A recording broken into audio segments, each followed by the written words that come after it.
ഇപ്പോൾ ബി.ജെ.പി. സംസ്ഥാന അധ്യക്ഷൻ കെ സുരേന്ദ്രൻ പ്രതികരിക്കുന്നു. അതിലേക്ക് തത്സമയം.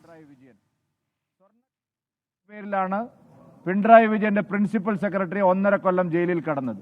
സ്വർണ്ണക്കള്ളക്കടത്തിന്റെ ആരോപണമാണ് പൊളിറ്റിക്കൽ സെക്രട്ടറിക്കെതിരായി സ്വന്തം പാർട്ടിക്കകത്ത് നിന്ന് ഇപ്പോൾ ഉയർന്നിരിക്കുന്നത്. മുഖ്യമന്ത്രി നടത്തുന്നത് അഭിസാരികയുടെ ചാരിത്ര പ്രസംഗമാണ്. കഴിഞ്ഞ 8 വർഷവും മാഫിയ സംഘങ്ങളെയും കൊള്ളക്കാരെയും സംരക്ഷിച്ച മുഖ്യമന്ത്രിയാണ് ശ്രീ പിണറായി വിജയൻ. ഇപ്പോൾ ഇംഗ്ലീഷ് പത്രത്തിന് അഭിമുഖം നൽകിയത് ഇത് ദില്ലിയിലൊക്കെ ഒന്ന് അറിഞ്ഞോട്ടെ, താൻ മുഖ്യമന്ത്രി ശ്രീ പിണറായി വിജയൻ ഇവിടെ കള്ളക്കടത്തുകാരെ എതിർക്കുന്ന ആളാണെന്ന് വന്നോട്ടെ എന്നുള്ള ധാരണയിലാണെങ്കിൽ എല്ലാവർക്കും അറിയാം, ഇതൊരു മലയാള പത്രത്തിനും ഒരു ചാനലിനും അദ്ദേഹം ഈ അഭിമുഖം കൊടുത്തിട്ടില്ല. ഹിന്ദു പത്രത്തിന് ഈ അഭിമുഖം കൊടുത്തതിന്റെ പിന്നിലുള്ള ഉദ്ദേശമൊക്കെ നാട്ടുകാർക്ക് നന്നായിട്ട് അറിയാം. മുഖ്യമന്ത്രിക്ക് ഒരു കാര്യവും ഇതിലില്ല, ഒരു ആത്മാർത്ഥതയും ഇക്കാര്യത്തിലില്ല. കള്ളക്കടത്ത് സംഘങ്ങളെ അകമഴിഞ്ഞ് പ്രോത്സാഹിപ്പിച്ച മുഖ്യമന്ത്രിയാണ് ശ്രീ പിണറായി വിജയൻ.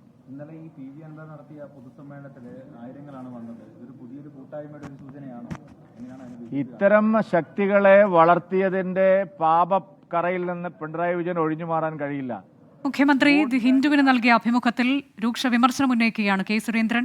ഇതുവരെ നടന്ന സ്വർണ്ണക്കടത്തെല്ലാം മുഖ്യമന്ത്രിയുടെ അറിവോടെയാണ് എന്നതടക്കമുള്ള വിമർശനങ്ങൾ അദ്ദേഹം ഉന്നയിക്കുകയാണ്.